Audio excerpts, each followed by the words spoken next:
Breaking news చూస్తున్నాం. మరోసారి Trump వివాదాస్పద వ్యాఖ్యలు చేశారు.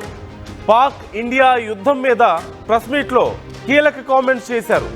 అసలు యుద్ధం నిలిచిపోవడానికి తానే కారణం అంటూ ట్రంప్ వ్యాఖ్యానిస్తున్నారు. పాక్ ఆర్మీ చీఫ్ మునీర్ తనకు మంచి స్నేహితుడని, భారత ప్రధాని మోదీ గొప్ప వ్యక్తి అంటూ ట్రంప్ కామెంట్స్ చేసినట్లుగా తెలుస్తోంది. యుద్ధం కొనసాగిస్తే ఆ దేశాలతో వాణిజ్యాన్ని నిలిపివేస్తానని ఫోన్ కాల్స్లో వారికి తేల్చి చెప్పానంటున్నారు ట్రంప్. వారు వాణిజ్యం చేయాలని కోరుకున్నారని, దీంతో అణు యుద్ధాన్ని తాను ఆపాను అంటూ ట్రంప్ వ్యాఖ్యానిస్తున్నారు. ట్రంప్ మరొకసారి తన నోటి దురుసును ప్రవర్తించారు అనడంలో ఎలాంటి సందేహం లేదు. అంటే ట్రంప్ సహజంగా అనేక సందర్భాల్లో ఇలాంటి వ్యాఖ్యలు చేస్తూనే ఉంటారు. బేలగా వ్యాఖ్యలు చేయడం అనేది సహజంగా మనం చూస్తూనే ఉంటాం. నిజాలు ఎలా ఉన్నా సరే మీడియా ముందు ఏదో తన గొప్పతనాన్ని ప్రూవ్ చేసుకోవడానికో, లేదంటే అంతర్జాతీయ సమాజం ముందు ఆయన ఒక పెద్ద శాంతి దూతగా చిత్రీకరించుకునే ప్రయత్నంలో భాగంగా ఇలాంటి వ్యాఖ్యలు చేయడాన్ని మనం చూస్తూనే ఉంటాం. అసలు అనేక దేశాలకు సమస్య పెద్ద అమెరికా, పెద్ద సమస్య ట్రంప్గా ఉన్న పరిస్థితుల్లో ఆయనే వచ్చి పెద్ద శాంతి దూతలాగా మాట్లాడుతున్నటువంటి వ్యాఖ్యలు మరోసారి వింటున్నాం. ఇండియా పాక్ యుద్ధం ఆగిపోవడానికి తానే కారణమని, వాణిజ్యాన్ని కారణంగా చూపానని, వాణిజ్యం బాగా చేసుకుందాం, ఒకవేళ మీరు యుద్ధం కొనసాగిస్తే వాణిజ్యానికి నేను ఒప్పుకోను, అమెరికాతో వాణిజ్య లావాదేవీలు దెబ్బతింటాయంటూ వారిని భయపెట్టానని, వాణిజ్యాన్ని కూడా ఇలాంటి చర్చల్లో ఇంత బాగా ప్రపంచంలో ఎవరు వాడుకోలేరంటూ ట్రంప్ చేసినటువంటి వ్యాఖ్యలను గతంలో మనం చూసాం. ఇప్పుడు మరోసారి అలాంటి వ్యాఖ్యలే ట్రంప్ చేసినట్లుగా తెలుస్తుంది.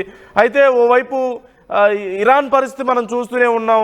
ఇజ్రాయెల్ ఇరాన్ మధ్యలో జరిగినటువంటి యుద్ధంలో ఇరాన్ మీద అమెరికా చేసినటువంటి దాడికి ప్రతిఫలంగా వారు నష్టపరిహారాన్ని ఎక్స్పెక్ట్ చేస్తున్నారు అమెరికా నుంచి. మాకు నష్టపరిహారం కావాలి, మా అణు కేంద్రాలను ధ్వంసం చేశారు, మీరు అనవసరంగా వచ్చి ఇన్వాల్వ్ అయ్యారు అంటూ వాళ్ళు ఎక్స్పెక్ట్ చేస్తున్నటువంటి పరిస్థితి. మా అంతర్జాతీయ న్యాయస్థానం ముందు కూడా దీన్ని తేల్చుకుంటామంటూ వారు మాట్లాడుతున్నారు.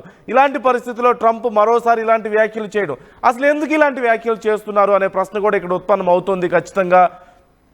అలాగే నిజంగా ట్రంప్ శాంతి కోసం పరితపిస్తున్నారా? ఈ రెండు ప్రశ్నలు, ఎందుకు ఇలాంటి కామెంట్స్ చేస్తున్నారు, నిజంగా పరితపిస్తున్నారా అనే ప్రశ్నలు రెండు ఉత్పన్నమవుతాయి. ముందుగా అసలు నిజంగా శాంతి కోసం ట్రంప్ ప్రయత్నిస్తున్నారా అన్నప్పుడు చాలా ప్రపంచ దేశాలతో అసలు గిల్లి కజ్జాలు అమెరికా పెట్టుకుంటుంది. ఎక్కడ ఏ సమస్య ఉన్నా సరే సహజంగా అక్కడ అమెరికా ఉంటుంది అనడంలో ఎలాంటి సందేహం లేదు. గతంలో అమెరికా డీల్ చేసినటువంటి కొన్ని దేశాలకు సంగతులు కూడా మనం చూడవచ్చు. ఇక్కడ సిరియాలో పరిస్థితి మనం చూస్తూనే ఉన్నాం. అక్కడ అసలు గందరగోళానికి కారణమైంది అమెరికానే అని మనకు తెలిసిందే. అలాగే మనం గతంలో ఆఫ్ఘనిస్తాన్లో కూడా చూసాం. ఆఫ్ఘనిస్తాన్లో మేము టెర్రరిస్టులను పోరాడుతున్నాం, అక్కడ శాంతిని నెలకొల్పుతామని మాట్లాడి చివరికి తమ సైన్యాన్ని వెనక్కి తీసుకొని వెళ్ళిపోయి టెర్రరిస్టుల చేతుల్లో ఆఫ్ఘనిస్తాన్ని పెట్టినటువంటి పరిస్థితి కూడా మనం చూస్తూనే ఉన్నాం. ఇలా అనేక దేశాల్లో, మన ఇరాక్లో పరిస్థితి కూడా మనం చూసాం. సద్దాం హుస్సేన్ తర్వాత పరిస్థితి ఏమైందో మనం చూసాం. ఆయన్ను ఏదో అణు ఆయుధాలని, లేదంటే మాకు డేంజర్ ఉంది, ఆయన మా మీద కుట్రలు చేస్తాడు, మా మీద బాంబులు వేస్తాడు, అణుయుద్ధాలు చేస్తాడు మా మీద అని చెప్పేసి ఆయన ప్రాణాలు తీసేదాకా అమెరికా శాంతించలేదు. ఆ తర్వాత ఏమైందో మనం చూసాం పరిస్థితి. ఇప్పుడు ఇరాక్లో పరిస్థితి ఏ విధంగా ఉందో మనం చూస్తున్నాం. లిబియాలో పరిస్థితి మనం చూసాం. గడాఫీని కూడా అలాగే చేసింది అమెరికా. ఆ తర్వాత లిబియాలో ఇప్పుడు ప్రభుత్వం ఎక్కడుంది, అసలు అక్కడ వ్యవస్థలు ఎంత దారుణంగా ఉన్నాయో మనకు తెలిసిన పరిస్థితి. అంటే ఎక్కడా కూడా శాంతిని నెలకొల్పుతామని చెప్పి ఎక్కడా కూడా శాంతి లేకుండా చేసినటువంటి పరిస్థితి. ఇక ట్రంప్ వ్యవహారం కూడా మనం చూస్తూనే ఉన్నాం. వాణిజ్యం పేరుతో ఇప్పటికే అమెరికా చుట్టూ గోడ కడతానని చెప్పేసి ఒకసారి మాట్లాడడం, లేదంటేనే అక్కడ ఉన్నటువంటి వాళ్ళ మీద ఎక్కువ ఒత్తిడి తీసుకురావడం, అలాగే ఉన్నటువంటి వ్యవస్థలో అనేక రకాలైనటువంటి సమస్యలను సృష్టిస్తున్నటువంటి పరిస్థితి కూడా మనం చూస్తూనే ఉన్నాం. ఈ మరోవైపు ఐరన్ డోమ్ అని చెప్పేసి మొన్న ఈ మధ్య కొంత హడావడి చేయడం, అలాగే పాకిస్తాన్ విషయంలో కూడా శాంతి దూతనం చెప్పుకుంటూ టెర్రరిస్టులకి సపోర్ట్ చేస్తున్నటువంటి పాకిస్తాన్ సైనిక అధ్యక్షుడిని తీసుకెళ్లి కూర్చోబెట్టి, మునీర్ను తీసుకెళ్లి కూర్చోబెట్టి లంచ్ మీటింగ్స్ ఏర్పాటు చేయడం, మాకు మంచి మిత్రుడు అని చెప్పడం. ఓవైపు పాకిస్తాన్ ఏమో ఇండియాను బెదిరిస్తోంది, అంతర్జాతీయ సమాజం ముందు పెద్ద దోషిగా నిలబడ్డటువంటి దేశాన్ని తీసుకెళ్లి నాకు మంచి ఫ్రెండ్ అని చెప్పుకోవడం, మునీర్ చాలా గొప్ప వ్యక్తి అని చెప్పుకున్నటువంటి పరిస్థితి మనకు కనిపిస్తూనే ఉంది. మరోవైపు ఇప్పుడు ఇరాన్ విషయంలో కూడా అనవసరంగా ఇన్వాల్వ్ అయ్యి ఇజ్రాయెల్ ఇరాన్ మధ్యలో ఇరాన్ మీద దాడులు చేసి వాళ్ళనేదో నేను అంటే ఓవర్ నైట్లో యుద్ధాన్ని నేను ముగించేస్తాను అని చెప్పడానికి ఏదో ప్రయత్నించి చివరికి అది చేతగాక అంతర్జాతీయ సమాజం ముందు తలెత్తుకోలేక ఏం చెప్పుకోవాలో తెలియక రోజుకొక కామెంట్ చేస్తున్నటువంటి పరిస్థితి. ఇవన్నీ పక్కన పెడితే అసలు ఎందుకు ఈ కామెంట్స్? అంటే నిజంగా శాంతి కోసం ప్రయత్నిస్తున్నారంటే లేదు, ఏ దేశంతో కూడా సఖ్యత లేదు. నిజం చెప్పాలంటే. ఒక మాటలో చెప్పాలంటే ఇండియా అంత మంచి ఫ్రెండ్ అని చెప్పుకుంటూ ఇండియా మీద కూడా వాణిజ్య విషయంలో ఎంత ఇబ్బందులు పెడుతున్నారో మనం చూస్తూనే ఉన్నాం. ఇరాన్ విషయంలో ఇరాన్ నుంచి మీరు ఆయిల్ సప్లై చేసుకోవడానికి కుదరదు, ఇంపోర్ట్ చేసుకోవడానికి కుదరదు అని చెప్పి మాట్లాడారు. సరే, కొన్ని కారణాల వల్ల ఇండియా కూడా ఆ మాట విన్నది. అలాగే ట్యాక్సుల విషయంలో ఎంత ఇబ్బంది పెడుతున్నారో, వీసాల విషయంలో ఎంత ఇబ్బందులు పెడుతున్నారో మనం చూస్తూనే ఉన్నాం. ఇంటర్నల్గా అమెరికాలో కూడా అన్రెస్ట్ క్రియేట్ చేయడానికి అంతెందుకు, అసలు ట్రంప్ అధికారంలోకి వచ్చిన కొద్ది నెలల్లోనే అమెరికాలోనే పెద్ద ఎత్తున వ్యతిరేకత ట్రంప్ మీద వస్తుంది. ఇంత తక్కువ టైంలో ఒక అధ్యక్షుడి మీద, అమెరికా అధ్యక్షుడి మీద ఇంత వ్యతిరేకత చరిత్రలో ఎప్పుడూ రాని పరిస్థితి మనకు కనిపిస్తుంది. అమెరికాలో చూస్తే ఇంత మొత్తం పరిస్థితి చూస్తే నిజంగా ఆయన శాంతి కోసం ఏమైనా చేస్తున్నారంటే చేసింది ఏమీ లేదు. బయట కామెంట్స్ సరే, ఈ కామెంట్స్ ఎందుకు చేస్తున్నారంటే, సరే మీడియా ముందు, అంతర్జాతీయ సమాజం ముందు ఏదో గొప్ప నేతగా ప్రూవ్ చేసుకోవాలి, అలా బిల్డప్ ఇవ్వాలనేది ట్రంప్ ఉద్దేశం అనేది మనకు కనిపిస్తుంది. అలాగే ఈ మధ్య నోబెల్ శాంతి బహుమతి కోసం ప్రయత్నిస్తున్నారు ట్రంప్ అనేది కూడా తెలుస్తుంది. అఫీషియల్గా నామినేషన్ కూడా ఆయనకి వస్తుందంటూ, అంటే నామినేట్ చేస్తున్నారు యుఎస్ నుంచి అంటూ కూడా తెలుస్తుంది. మరోవైపు ఇప్పటికే మునీర్ కూడా చెప్పారు, పాకిస్తాన్ కూడా ట్రంప్కు శాంతి బహుమతి ఇవ్వాలి, నోబెల్ శాంతి బహుమతి ఇవ్వాలి అంటూ, గొప్ప నాయకుడు శాంతి బహుమతి ఇవ్వాలి అంటూ వాళ్ళు కూడా రికమెండ్ చేస్తున్నట్టుగా తెలుస్తుంది. అసలు పాకిస్తాన్ రికమెండ్ చేయడం ఏంటి, ట్రంప్కి నోబెల్ శాంతి బహుమతి రావడం ఏంటి అంటూ నోరు నిలబెడుతున్నటువంటి పరిస్థితి. ఒకవేళ నిజంగా వస్తే అంతకంటే దౌర్భాగ్యం ఇంకోటి ఉంటుందా అంటూ కూడా ప్రపంచ దేశాలు అవాక్ అవుతున్నటువంటి పరిస్థితి కూడా మనకు కనిపిస్తుంది.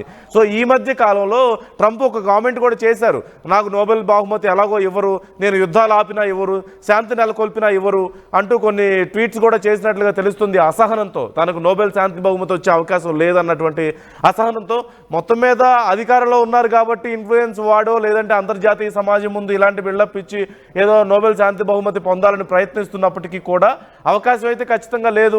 ఆ రకమైనటువంటి ఫ్రస్ట్రేషన్ కూడా కనిపిస్తుంది. కాకపోతే ఒక రకమైనటువంటి చాదస్తం ట్రంప్లో మనకు కనిపిస్తుంది, అవునన్నా కాదన్నా సరే. అంటే మాటికి తనని తాను ఒక గొప్ప వ్యక్తిగా చిత్రీకరించుకునే ప్రయత్నం.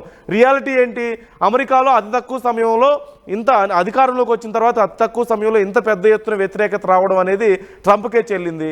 ఇతర దేశాల్లో ఎక్కడ చూసినా సరే ఆయన తీసుకున్నటువంటి నిర్ణయాలన్నీ కూడా ఇటు యుద్ధాల వైపు, యుద్ధాల్లో ఆయన ఎక్కడ ఇన్వాల్వ్ అయినా సరే అది సమస్య పెద్దదైంది తప్పితే ఆగిపోయింది ఎక్కడా లేదు.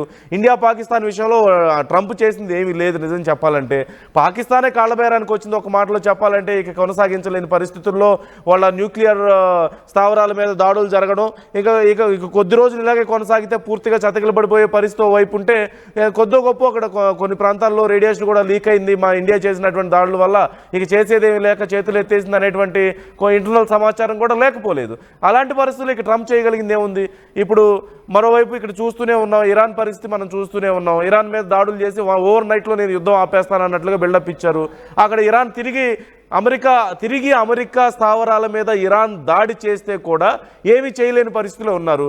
ఇప్పుడు మా స్థావరాల మీద దాడి చేశారు, మరి మాకు నష్టం జరిగింది, మా అణు స్థావరాల మీద దాడి చేసి మాకు నష్టం చేశారు, మాకు కాంపన్సేషన్ ఇవ్వండి అని చెప్పి ఇరాన్ అడుగుతోంది అమెరికాని. కనీసం సిగ్గు లేకుండా ఇలాంటి కామెంట్స్ చేస్తున్నటువంటి పరిస్థితి ట్రంప్ మనం చూస్తూనే ఉన్నాం. సో ఓవరాల్గా ఏమీ లేదు. ఒక మాటలో చెప్పాలంటే ట్రంప్ కేవలం నోబెల్ ప్రైజ్ కోసం నానా తంటాలు పడుతున్నారు, ఆ ఫ్రస్ట్రేషన్లో ఉన్నారు. ఈ మధ్య కామెంట్ కూడా చేశారు, ఎటు తిరిగి ఆ నోబెల్ ప్రైజ్ రాదు, ఖచ్చితంగా అసలు వస్తే అంతకంటే దౌర్భాగ్యం ఇంకోటి లేదు, నోబెల్ ప్రైజ్ వాల్యూ పోతుందనేటువంటి అభిప్రాయాలు, వచ్చే అవకాశం లేదనేటువంటి అభిప్రాయాలు క్లియర్గా తెలుస్తూనే ఉన్నాయి. దానికి సంబంధించి ఫ్రస్ట్రేషను. కాకపోతే ఏదో ప్రయత్నాలు చేయడం, అంతర్జాతీయ సమాజం ముందు ఒక పెద్ద శాంతి దూతనని చెప్పి చూపించుకోవడానికి ఈ ప్రయత్నాలు చేస్తున్నారు తప్ప ఇంకేమీ లేదు. సో దీనికి సంబంధించి మీరేమనుకుంటున్నారో మీరు కూడా కామెంట్ చేయండి. నిజంగా ట్రంప్కి నోబెల్ ప్రైజ్ వచ్చే అవకాశం ఉందా? నామినేట్ అయితే చేయించుకుంటున్నారు, వచ్చే అవకాశం ఉందా లేదా? అసలు ఎందుకు ఇవ్వాలి? అసలు ఇవ్వడానికి ఆ క్వాలిటీస్ ట్రంప్ దగ్గర ఉన్నాయా లేదా అనేది ఒకటైతే, ఇండియా పాకిస్తాన్ విషయంలో నిజంగానే ట్రంప్ వల్లే యుద్ధం ఆగిపోయిందా అనే అంశానికి సంబంధించి కూడా మీరు కామెంట్ చేయండి. లెట్స్ వెయిట్ అండ్ సీ ఎవరి అభిప్రాయాలు ఏ విధంగా ఉన్నాయనేది. మొత్తం మీద ట్రంప్ అయితే అంతర్జాతీయ సమాజం ముందు తన విలువ తనే పోగొట్టుకున్నటువంటి పరిస్థితి.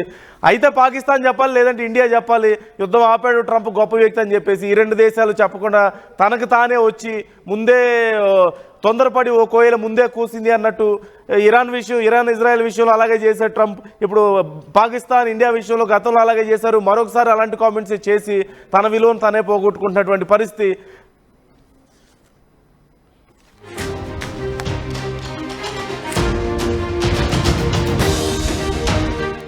Enriching the learning experience with the leaders and resources of the world. KLH Global Business School.